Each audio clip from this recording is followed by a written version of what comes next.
quiero ofrecer la palabra a don Diego. No, entiendo que parte de don Oscar Cabello, que fue a quien lo dejamos pendiente la vez pasada. Le pido mil disculpas, don Oscar, pero se alargó la sesión, pero no queríamos asignarle poco tiempo y por ende creo que era fundamental que pudiera participar con una presentación completa. Don Oscar Cabello, le ofrezco la palabra de Conadecus. Muchas gracias, señor presidente. Y no, por favor, no, están totalmente de más las explicaciones, entendemos perfectamente bien. Además, es un tema interesante, profundo y que requiere tiempo. Bueno, voy a ampliar un poco lo que dijimos la semana pasada. La semana pasada no se habían publicado las bases todavía. Estas se publicaron el lunes a mediodía, después del almuerzo, y son bastante complejas. Estamos recién analizándolas. En lo personal, yo recién terminé de analizar las bases del 700 MHz, de la que tengo algunas opiniones, el resto no las he visto, así que voy a basar esencialmente en una minuta que preparamos, que hicimos llegar de manera informal a usted, señor presidente, por WhatsApp, y a la subsecretaria, se les hizo llegar a don Ángel Calderón. Y bueno, quisiéramos reiterar un poco lo que decíamos en esa minuta.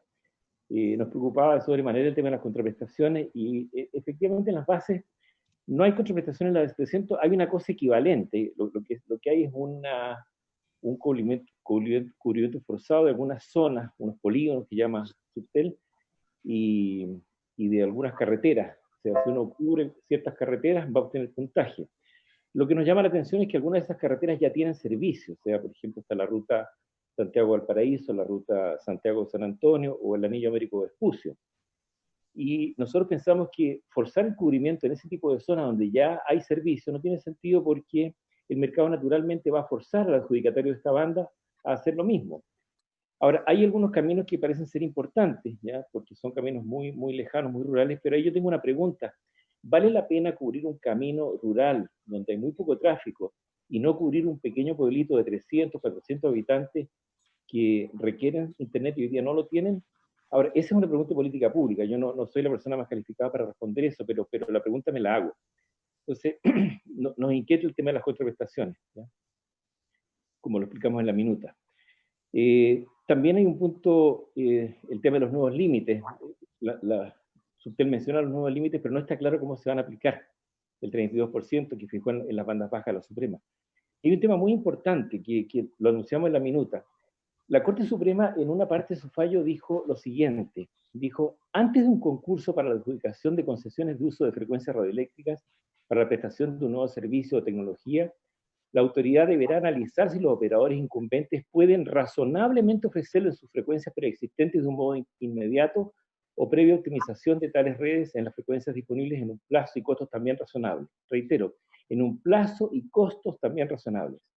En caso de ser así, o sea, si los operadores preexistentes pueden con las frecuencias antiguas dar el nuevo servicio, deberá privilegiarse la adjudicación a entrantes u operadores de menor tamaño. Esta frase, que está en la sentencia de la Corte Suprema, a nosotros nos parece clave. Y lamentablemente el informe que acompañó Subtel para dar respuesta a este punto, en opinión nuestra, es un informe muy débil, y no solamente débil, además contiene errores. Como consecuencia de este informe, por ejemplo, Subtel opina que operadores como Entel, Movistar o Claro, que ya tienen frecuencia de 700 MHz, pueden postular a 700 MHz. El argumento que usa Subtel es que dice: ellos tienen 700 MHz ya, pero tienen servicio 4G. No pueden dar 5G sin afectar a los usuarios. En consecuencia, para que puedan dar 5G, les da el derecho a postular. Ahí el único impedimento que habría el tema de los límites. Pero nos parece que esa conclusión es equivocada, porque siempre en telecomunicaciones, cuando un operador tiene espectro, para 3G, por ejemplo, perfectamente bien lo puede convenir, con algunos costos, es cierto, con algunas molestias para los usuarios, a 4G. Es un proceso de transición que se hace siempre.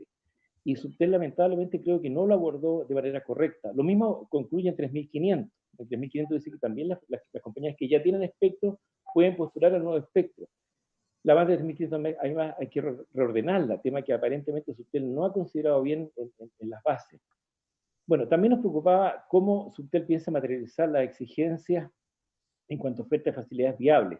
A ese punto no llegamos, no tenemos una opinión definitiva todavía, pero es un tema muy importante, porque también fue una orden de la Corte Suprema que haya ofertas de facilidades viables para operadores móviles virtuales o para roaming nacional. Y aquí hay una cosa que es muy importante. Ustedes aprobaron hace poco una ley, ¿no es cierto?, de roaming nacional, que es necesaria esa ley, tal vez, pero esto no es nuevo. El tema de las ofertas y facilidades son del año 2011, cuando las dispuso la Corte Suprema por primera vez, y han tenido dificultades, y básicamente por el tema precio. O sea, se hacen ofertas y facilidades, pero a un precio que es muy alto y que no resulta competitivo en algunos segmentos del mercado. O sea, sale más caro comprar al por mayor que al detalle en ciertos segmentos, y eso no puede ser. Bueno, también hay un tema que es bien importante, en el cual, que es un tema que se ha planteado, no en esta sede, pero por parte de la opinión pública, que son los riesgos para la salud. Nosotros creemos que el 5G no tiene riesgo para la salud, es muy poco probable que los tenga, pero también es cierto que es un tema que no se ha estudiado debidamente. Y tememos que pueda haber alguna reacción de la gente fundada o infundada a este respecto. Nosotros también creemos que como no hay tanto apuro por el 5G, que debiera dejarse más bien esto a la iniciativa del mercado, a la neutralidad tecnológica, para que sean los operadores los que decidan, ¿ya?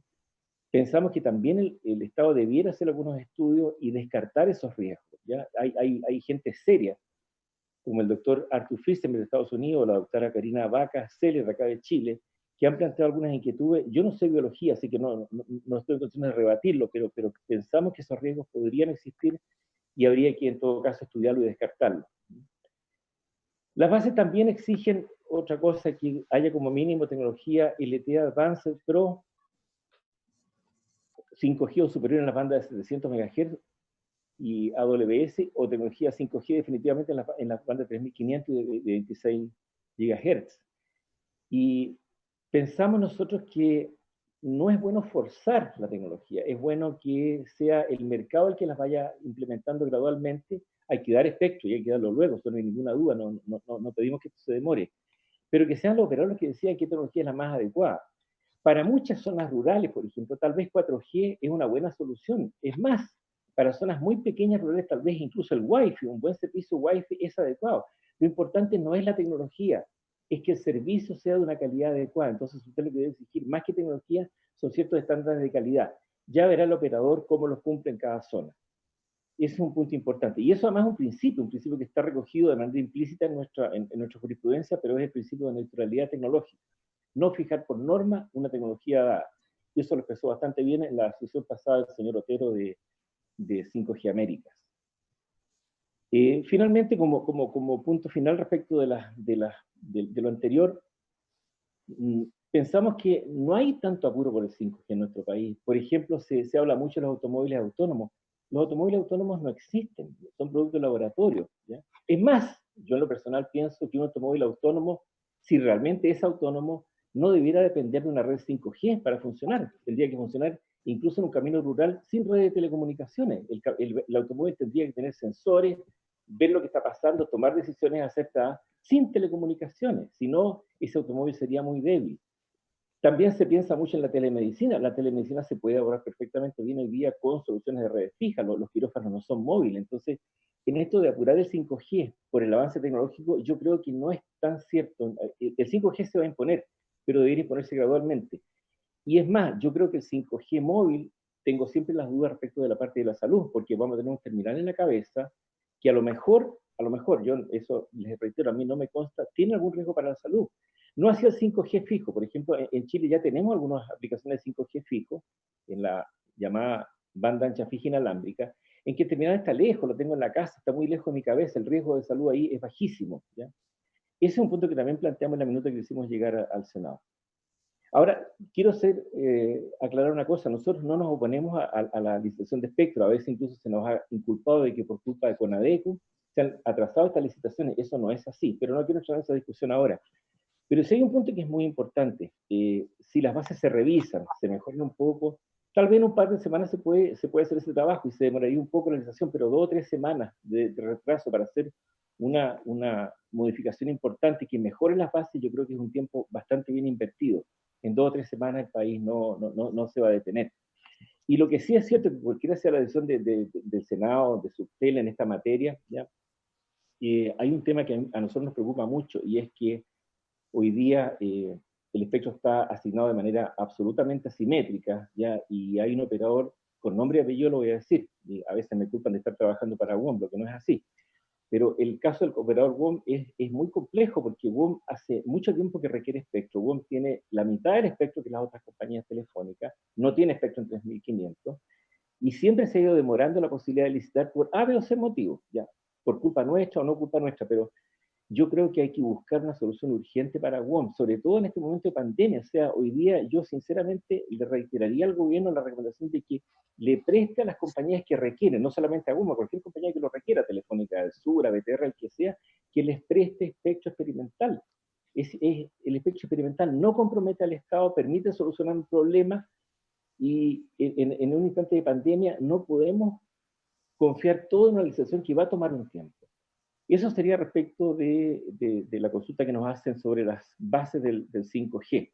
Había una segunda pregunta que era sobre el cable transpacífico. Ahí la verdad es que tenemos muy poca información. Lo único que sabemos es lo que se ha dado a conocer por medio de la prensa, en que el proyecto inicial, que era un proyecto que iba de Chile a China, se modificó en base al estudio que contrató Sustel, y ahora el cable sería un cable que terminaría en Australia.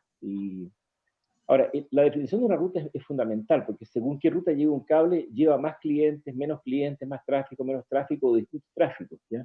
En consecuencia, cuando uno modifica un trazado, se agregan o se quitan socios a la iniciativa, pero sin conocer el estudio que encargó Sustel, que todavía está en manos de ellos, que no se ha hecho público, no es mucho lo que podemos opinar.